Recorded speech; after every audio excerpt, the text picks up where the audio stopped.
ಸಾಧನ ಈ ಧಾರಾವಾಹಿನ ನೋಡೋರೆಲ್ಲರೂ ದಯವಿಟ್ಟು ದೊಡ್ಡ ಮನಸ್ಸು ಮಾಡಿ ಹೆಬ್ಬೆರಳೆತ್ತಿ ಲೈಕ್ ಒತ್ತಿ ನಿಮ್ಮ ಬಂಧು ಬಳಗದವ್ರ ಜೊತೆ ಶೇರ್ ಮಾಡಿಕೊಂಡು ಅವರನ್ನು ಕಥೆ ಅಂಗಡಿಗೆ ಕರ್ಕೊಂಡು ಬನ್ನಿ.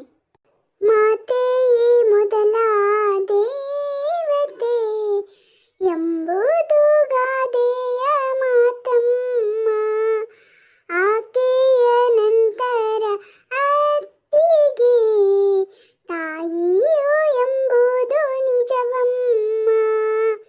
ಸೀತಾ ಮಾತೆಯು ಲಕ್ಷ್ಮಣನತ್ತಿಗೆ ಮಾತೆಯಾದಳು ಅವನ ಪಾಲಿಗೆ. ಅತ್ತಿಗೆ ಎಂದರೆ ಅಣ್ಣನ ಮಡದಿ.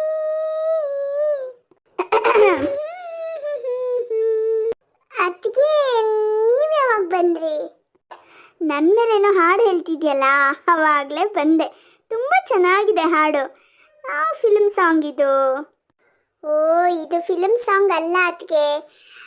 ತುಂಬ ಹಿಂದೆ ಉದಯ ಟಿ ವಿನಲ್ಲಿ ಅತ್ತಿಗೆ ಅಂತ ಸೀರಿಯಲ್ ಬರ್ತಾ ಇತ್ತಂತೆ. ನನಗೆ ಗೊತ್ತಿಲ್ಲ, ನಾನೇನು ಅವಾಗ ಹುಟ್ಟಿರಲಿಲ್ಲ. ಅಮ್ಮನಿಗೆ ಆ ಸೀರಿಯಲ್ ತುಂಬ ಇಷ್ಟ ಆಗಿತ್ತಂತೆ. ಹಾಗಾಗಿ ಅದ್ರ ಹಾಡು ಅವಾಗವಾಗ ಹೇಳ್ತಾ ಇದ್ರು. ಸಡನ್ನಾಗಿ ನನಗೆ ಇವಾಗ ಆ ಹಾಡು ನೆನಪಾಯಿತು. ಅದಕ್ಕೆ ಕಾರಣ ಏನು ಗೊತ್ತಾ? ನಾನು ಯಾವಾಗಲೂ ನನಗೂ ಅಣ್ಣಂಗೂ ಮಾತ್ರ ಕಾಫಿ ಮಾಡೋದಲ್ಲ, ಹಾಗೆ ಮಾಡ್ತಿರ್ಬೇಕಾದ್ರೆ ನಿಮ್ಮ ನೆನಪಾಯಿತು. ಓ, ಅತ್ತಿಗೆನೂ ಇದ್ದಾರೆ ಅಂತ. ಹಾಗೆ ಅತ್ತಿಗೆ ಅಂತ ವರ್ಡ್ ತಲೆಗೆ ಬಂತಲ್ಲ, ಹಾಗಾಗಿ ಹಾಡು ತನ್ನಿಂದ ತಾನೇ ಬಂತು. ಓ ಹೌದಾ, ಹಾಡು ತುಂಬ ಚೆನ್ನಾಗಿ ಹಾಡ್ತೀಯ ಸಾಧನ. ಥ್ಯಾಂಕ್ ಯು ಅತ್ತಿಗೆ. ಅತ್ತಿಗೆ ಒಂದು ಮಾತು ಕೇಳಬೇಕಿತ್ತು. ನೀವು ತಪ್ಪು ತಿಳ್ಕೊಳ್ಳಲ್ಲ ಅಂದರೆ ಮಾತ್ರ ಕೇಳ್ತೀನಿ. ಏನು ಕೇಳಬೇಕು ಅಂತಿದ್ಯಾ? ನೇರವಾಗಿ ಧೈರ್ಯವಾಗಿ ಕೇಳು. ಅಲ್ಲ, ಸಾಮಾನ್ಯ ಮದುವೆ ಎಲ್ಲ ಅಂದರೆ ಹುಡುಗನ ಕಡೆಯವರು ಹುಡುಗಿರ ಕಡೆಯವರು ಎಲ್ಲ ಒಟ್ಟಾಗೋದು ಸಂಪ್ರದಾಯ. ಒಟ್ಟಿಗೆ ಸೇರಿ ಛತ್ರದಲ್ಲಿ ಮದುವೆ ಮಾಡ್ತಾರೆ. ನೀವು ರಿಜಿಸ್ಟರ್ ಮ್ಯಾರೇಜ್ ಆಗಿದ್ರಿ. ನನ್ನ ಕಾಲಿನ ಪರಿಸ್ಥಿತಿಯಿಂದಾಗಿ ನಾನು ಮದುವೆಗೆ ಬರಲಿಲ್ಲ.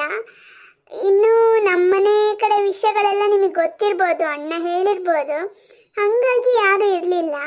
ಆದರೆ ನಿಮ್ಮ ಕಡೆಯವ್ರು ಯಾರೂ ಬರಲಿಲ್ವಾ? ಬೇರೆ ಯಾರು ಅಲ್ದಿದ್ರು ನಿಮ್ಮ ಅಪ್ಪ ಅಮ್ಮ ಆದರೂ ಬರಬೇಕಿತ್ತಲ್ವಾ? ಯಾಕೆ ಬಂದಿಲ್ಲ? ಹಾಂ, ನಮ್ಮ ಅಪ್ಪ ಅಮ್ಮನ ವಿಷಯ ಏನು ಹೇಳೋದು ಹೇಳು? ಪೂರ್ತಿ ವಿಷಯ ಹೇಳಿದ್ರೆ ನಿನಗೆ ಬೇಜಾರಾಗತ್ತೆ. ಬೇಡ ಬಿಡು ಸಾಧನ. ನೀವು ಅದೇನು ಹೇಳ್ತಿದ್ದೀರೋ ನಮಗೊಂದು ಅರ್ಥ ಆಗ್ತಿಲ್ಲ ಅತ್ತಿಗೆ.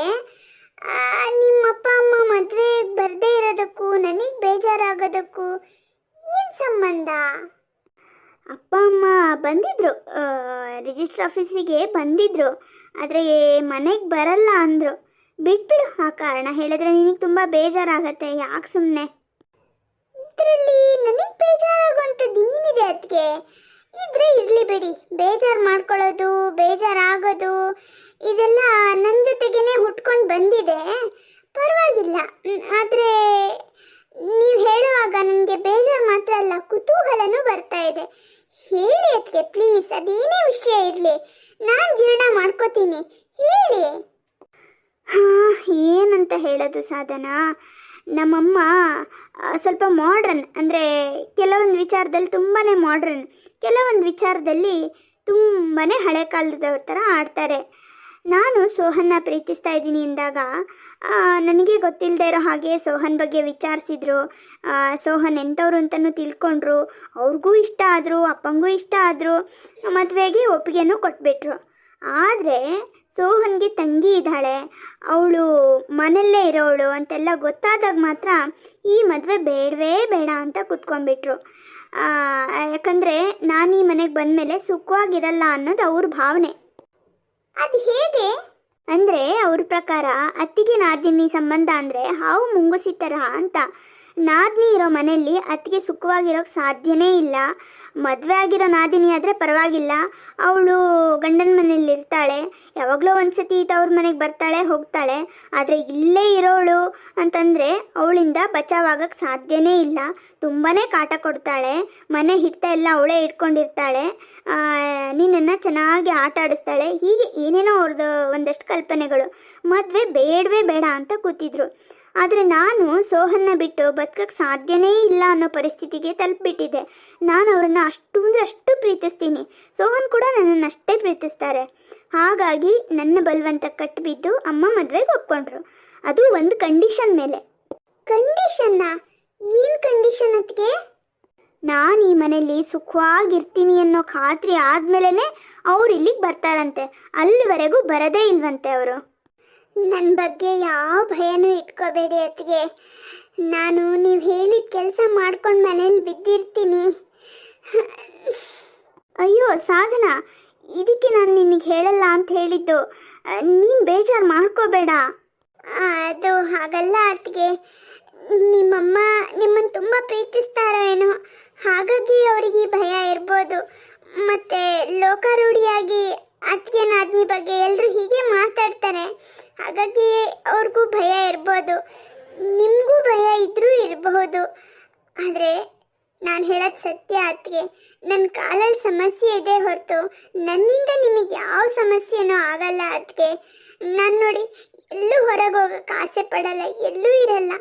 ಈ ಮನೆನೇ ನನಗೆ ಸರ್ವಸ್ವ, ಅಂದರೆ ಇದೇ ನನ್ನ ಪ್ರಪಂಚ. ಪ್ಲೀಸ್ ಅದಕ್ಕೆ ನನ್ನಿಂದ ಏನಾದರೂ ತೊಂದರೆ ಆಗತ್ತೆ ಅಂತೆಲ್ಲ ಅನ್ಕೋಬೇಡಿ. ಅಯ್ಯೋ ಸಾಧನಾ, ನೀನು ಯಾಕೆ ಬೇಜಾರು ಮಾಡ್ಕೋತೀಯ? ನನಗೆ ನಿನ್ನ ಮೇಲೆ ಯಾವುದೇ ರೀತಿ ಭಯ ಇಲ್ಲ. ನೀನು ತುಂಬ ಪಾಪದವಳು. ನಿಮ್ಮಣ್ಣನೂ ಅಷ್ಟೇ ನಿನ್ನ ಥರನೇ ಪಾಪದವರು. ನಾನು ಯಾಕೆ ಭಯ ಪಡಲಿ? ನಾವಿಬ್ಬರು ಫ್ರೆಂಡ್ಸ್ ಥರ ಇರೋಣ ಆಯಿತಾ?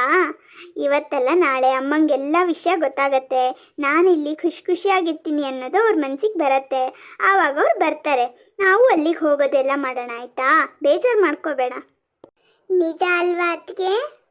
ಹೌದು ಸಾಧನಾ, ಒಳ್ಳೆ ದಿನ ಬಂದೇ ಬರುತ್ತೆ. ನಾವೆಲ್ಲರೂ ಖುಷಿಯಾಗಿರ್ತೀವಿ. ಸರಿ, ತಿಂಡಿ ಏನು ಮಾಡಿದ್ಯಾ? ಇವತ್ತು ನೀರು ದೋಸೆ ಮತ್ತು ಕಾಯಿ ಚಟ್ನಿ ಮಾಡಿದ್ದೀನಿ ಅದಕ್ಕೆ. ಚಟ್ನಿ ಎಲ್ಲ ರೆಡಿ ಆಯಿತು, ಹಿಟ್ಟು ರುಬ್ಬಿದಾಗಿದೆ. ದೋಸೆ ಮಾಡಿದ್ರೆ ಆಯಿತು. ನಾನು ಮಾತಾಡ್ತಾ ಮರ್ತೇ ಬಿಟ್ಟೆ. ಕಾಫಿ ರೆಡಿಯಾಗಿದೆ ಅದಕ್ಕೆ, ಬನ್ನಿ ಒಟ್ಟಿಗೆ ಕುಡಿಯೋಣ. ಹಾಂ ತರ್ತೀನಿ. ಇವತ್ತು ಹಿತ್ಲಲ್ಲಿ ಹೋಗಿ ನಾವಿಬ್ಬರು ಕಾಫಿ ಕುಡಿಯೋಣವಾ? ಚೆನ್ನಾಗಿರತ್ತೆ. ಸರಿ ಆಯಿತು ಅದಕ್ಕೆ. ಓ, ನೀವು ರೆಡಿ ಆಗಿಬಿಟ್ರಾ? ಮತ್ತೆ ನೀನೊಬ್ಳೆ ರೆಡಿ ಆಗದಾ? ಸರಿ, ಆಫೀಸಿಗೆ ಇಬ್ರು ಒಟ್ಟಿಗೆ ಹೋಗೋಣ. ಬಾಯ್ ಸಾಧನಾ. ಬಾಯ್ ಸಾಧನಾ, ಮನೆ ಕಡೆ ಹುಷಾರು. ಸರಿ ಅದಕ್ಕೆ, ಬಾಯ್. ಹೋಗ್ಬಿಟ್ಟು ಬನ್ನಿ. ಅಣ್ಣ ನಿಂಗೂ ಹೇಳ್ತಾ ಇದ್ದೀನಿ, ಹೋಗ್ಬಿಟ್ಟು ಬನ್ನಿ. ಸಂಜೆ ಸಮಯ. ಮಳೆ ಬಂತು ಮಳೆ, ಕೊಡೆ ಹಿಡಿದು ನಡೆ, ಜಾರಿ ಬಿದ್ದೆ ತಡೆ, ಬಟ್ಟೆ ಎಲ್ಲ ಕೊಳೆ. ವಾವ್, ಸೂಪರ್ ಸಾಧನಾ. ಓ, ನೀವು ಬಂದ್ರಾ? ಈಗ ತಾನೇ ಪಡ್ಡು ಚಟ್ನಿ ಎಲ್ಲ ಮಾಡಿಟ್ಟು ಇಲ್ಲಿ ಬಂದು ಕೂತ್ಕೊಂಡೆ, ಮಳೆ ನೋಡ್ತಾ ಇದ್ನಾ. ಚಿಕ್ಕವಳಿದ್ದಾಗ ಲಕ್ಷ್ಮಿ ಟೀಚರ್ ಹೇಳ್ಕೊಟ್ಟಿದ್ದ ಹಾಡು ನೆನಪಾಯಿತು, ಹಾಗೆ ಹೇಳ್ತಾ ಇದ್ದೆ. ಮತ್ತೆ ಇವತ್ತು ಆಫೀಸಲ್ಲಿ ಏನಾಯಿತು ಗೊತ್ತಾ ಸಾಧನಾ? ನೀನು ಮಾಡಿಕೊಟ್ಟಿದ್ದು ಬೇಳೆ ಸಾರು, ಆಲೂಗಡ್ಡೆ ಪಲ್ಯ ಎಲ್ರಿಗೂ ಇಷ್ಟ ಆಯಿತು ಕಣೆ. ನನಗೆ ಸಿಗಲಿಲ್ಲ ಗೊತ್ತಾ, ಅಷ್ಟು ಚೆನ್ನಾಗಿ ಮಾಡಿದ್ಯಾ. ಮತ್ತು ಕೆಲವ್ರು ಏನು ಹೇಳ್ತಿದ್ರು ಗೊತ್ತಾ, ಆರು ಹೋಗಿದ್ರು ಇಷ್ಟು ರುಚಿಯಾಗಿದೆ, ಇನ್ನು ಬಿಸಿಯಾಗಿದ್ದಿದ್ರೆ ಎಷ್ಟು ಚೆನ್ನಾಗಿರ್ತಿತ್ತು ಅಂತಿದ್ರು ಗೊತ್ತಾ. ಓ ಹೌದಾ ಅತ್ತಿಯೇ? ಹೌದು, ಈ ಮಳೆಯಲ್ಲಿ ಮಧ್ಯಾಹ್ನ ಬಿಸಿ ಊಟ ಮಾಡಬೇಕು ಅಂತ ಆಸೆ ಆಗತ್ತೆ. ಹೌದು ಕಣೆ ಸಾಧನಾ. ಅಡುಗೆ ಎಷ್ಟೇ ರುಚಿಯಾಗಿದ್ರು ಆರೋಗಿರುತ್ತಲ್ಲ, ತಿನ್ನಕ್ಕಷ್ಟು ಮಜಾ ಅಂತ ಅನ್ಸೋದೇ ಇಲ್ಲ. ಹೊಟ್ಟೆ ಹಸಿವಿಗೆ ಏನೋ ಒಂಚೂರು ತಿನ್ನಬೇಕು, ಆದರೆ ಬಿಸಿಯಾಗಿದ್ದರೆ ತುಂಬ ಚೆನ್ನಾಗಿರ್ತಿತ್ತು ಅಂತ ಅನಿಸುತ್ತೆ. ನನಗೆ ಹೀಗೇ ಒಂದು ಯೋಚನೆ ಬಂತು ಸಾಧನಾ. ನಮ್ಮ ಆಫೀಸ್ ಏನು ತುಂಬ ದೂರ ಇಲ್ಲ, ಹೇಳಬೇಕು ಅಂದರೆ ಗಟ್ಟಿ ಮನಸ್ಸು ಮಾಡಿದರೆ ನಡ್ಕೊಂಡು ಬರ್ಬೋದು. ನೀನು ಯಾಕೆ ನಮಗೆ ಪ್ರತಿದಿನ ಮಧ್ಯಾಹ್ನ ಊಟ ತಂದ್ಕೊಡ್ಬಾರ್ದು ಅಂತ? ಹಾಂ, ಏನು ಹೇಳ್ತಿದ್ದೀರಾ ಅತ್ತಿಗೆ? ನಾನು ನಿಮಗೆ ಊಟ ತಂದ್ಕೊಡೋದಾ? ಏನು ನನ್ನ ತಮಾಷೆ ಮಾಡ್ತಿಲ್ಲ ತಾನೇ? ಇಲ್ಲಪ್ಪ, ನಾನು ಯಾಕೆ ತಮಾಷೆ ಮಾಡಲಿ, ನಿಜವಾಗ್ಲೂ ಹೇಳ್ತಾ ಇದ್ದೀನಿ ಸಾಧನಾ. ಒಬ್ಬರು ಆಟೋದವರು ನನಗೆ ಪರಿಚಯ ಇದ್ದಾರೆ, ತುಂಬ ಒಳ್ಳೆಯವರು. ಅವರು ಪ್ರತಿದಿನ ಇಲ್ಲಿಗೆ ಬರ್ತಾರೆ. ನೀನು ಆಟೋದಲ್ಲಿ ಕೂತ್ಕೊಂಡ್ರೆ ಆಯಿತು, ನಮ್ಮ ಆಫೀಸ್ ಮುಂದೆ ಆಟೋ ನಿಲ್ಲತ್ತೆ, ನೀನು ಇಳಿಯೋದು, ಕ್ಯಾರಿಯರ್ ಕೊಡೋದು ಮತ್ತೆ ಹೋಗೋದು. ಸಂಜೆ ಬರಬೇಕಾದ್ರೆ ನಾವಿಬ್ಬರು ತರ್ತೀವಿ. ಅಯ್ಯೋ ಅದಕ್ಕೆ ನನ್ನಿಂದ ಈ ಕೆಲಸ ಆಗಲ್ಲಪ್ಪ. ಅಣ್ಣ ಅಂತೂ ಇದು ಖಂಡಿತ ಒಪ್ಪಲ್ಲ.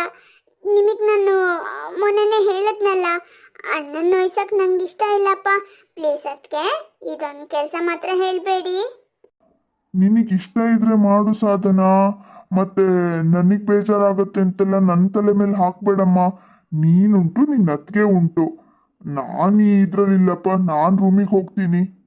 ಸೋಹನ್ ಜಾಣನಂತೆ ರೂಮ್ ಸೇರ್ಕೊಂಡಾಗ ಸಾಧನಂಗೆ ತುಂಬಾನೇ ಬೇಜಾರಾಯಿತು. ನಿನ್ನಣ್ಣ ಪರೋಕ್ಷವಾಗಿ ಒಪ್ಪಿಗೆ ಕೊಟ್ಟಿದ್ದಾಯ್ತಲ್ಲ, ಇನ್ನೇನು ಸಾಧನ? ಅತ್ತಿಗೆ, ನನ್ನ ಪರಿಸ್ಥಿತಿ ನಿಮಗೆ ಗೊತ್ತಿದ್ದು ಹೀಗೆ ಹೇಳ್ತಿರಲ್ಲ ಅತ್ತಿಗೆ. ನನಗೆ ಮನೆಯಿಂದ ಹೊರಗೆ ಹೋಗೋಕ್ಕೆ ಧೈರ್ಯ ಇಲ್ಲ. ಪ್ಲೀಸ್ ಅದಕ್ಕೆ ಅರ್ಥ ಮಾಡ್ಕೊಳ್ಳಿ. ನೀನೇನು ನಡ್ಕೊಂಡು ಬರಬೇಕಾಗಿಲ್ಲ ಸಾಧನ. ಮನೆ ಮುಂದೆ ಆಟೋ ಬರುತ್ತೆ, ನೀನು ಇಲ್ಲಿ ಹತ್ಕೊಂಡ್ರೆ ಆಯಿತು. ಆಮೇಲೆ ಅಲ್ಲಿ ಇಳ್ಕೊ. ಬೇಡ, ಅದು ಬೇಡ. ನೀನು ಹೊರಡುವಾಗ ನನಗೊಂದು ಫೋನ್ ಮಾಡು. ನೀನು ಅಲ್ಲಿ ಬರೋ ಸಮಯಕ್ಕೆ ಸರಿಯಾಗಿ ನಮ್ಮ ಆಫೀಸ್ ಅಟೆಂಡ್ರನ್ನ ಕಳಿಸ್ತೀನಿ. ಅವನ ಕೈಲಿ ಊಟ ಕೊಟ್ಟರೆ ಆಯಿತು. ನೀನು ಆಟೋದಿಂದ ಇಳಿಯೋದು ಕೂಡ ಬೇಡ, ಆಯಿತಾ? ಅದಕ್ಕೆ ನನಗೆ ತುಂಬ ಭಯ ಆಗತ್ತೆ ಅದಕ್ಕೆ. ನಾನು ಒಬ್ಬಳೇ, ಅದು ಗುರ್ತು ಪರಿಚಯ ಇಲ್ಲದೆ ಇರೋರ ಜೊತೆ. ಆ ಆಟೋದವ್ರು ನನಗೆ ಗುರ್ತಿದ್ದಾರೆ ಅಂತ ಹೇಳಿದ್ನಲ್ಲ, ಹೇಳಿದ್ಮೇಲೂ ನೀನು ಹೀಗೆ ಹೇಳ್ತೀಯ ಅಂದರೆ ನಿನಗೆ ನನಗೆ ಊಟ ತಂದ್ಕೊಡೋಕೆ ಇಷ್ಟ ಇಲ್ಲ ಅಂತ ಕಾಣತ್ತೆ. ಅಯ್ಯೋ, ಅದು ಹಾಗಲ್ಲ ಅತ್ತಿಗೆ. ನನಗೆ ಮನೆಯಿಂದ ಹೊರಗೆ ಬರೋಕ್ಕೆ ಭಯ ಆಗತ್ತೆ ಅಂತ ಹೇಳಿದೆ. ಇರಲಿ ಬಿಡು, ಏನು ಮಾಡೋಕ್ಕಾಗತ್ತೆ, ನಮ್ಮ ಹಣೆ ಬರ. ದುಡಿಯೋ ನಾವುಗಳು ತಣ್ಣಗಿರೋದನ್ನು ತಿನ್ನಬೇಕು. ಮನೇಲಿರೋರು ಬಿಸಿ ಬಿಸಿಯಾಗಿ ಅವಾಗವಾಗ ಮಾಡ್ಕೊಂಡು ತಿನ್ನೋದು. ಅಮ್ಮ ಹೇಳಿದ್ದು ನಿಜ. ಅಯ್ಯೋ ಅತ್ತಿಗೆ, ಅಮ್ಮ ನಾದ್ನಿ ಇರೋ ಮನೆಗೆ ಸೊಸೆಯಾಗಿ ಹೋಗಬಾರ್ದು ಅಂತ ಯಾಕೆ ಒತ್ತಿ ಹೇಳ್ತಿದ್ರು ಅಂತ ಇವಾಗ ಅರ್ಥ ಆಯಿತು. ಅಯ್ಯೋ ದೇವ್ರೆ, ಅತ್ತಿಗೆ ಹೊರಟೆ ಹೋದ್ರಲ್ಲ. ಮುಂದೇನಾಗುತ್ತೆ ಅನ್ನೋದನ್ನು ಮುಂದಿನ ಭಾಗದಲ್ಲಿ ನೋಡೋಣ. ಲೈಕ್, ಶೇರ್, ಸಬ್ಸ್ಕ್ರೈಬ್ ಮಾಡಿ ಸಪೋರ್ಟ್ ಮಾಡೋದನ್ನು ಮರಿಬೇಡಿ. ಧನ್ಯವಾದಗಳು.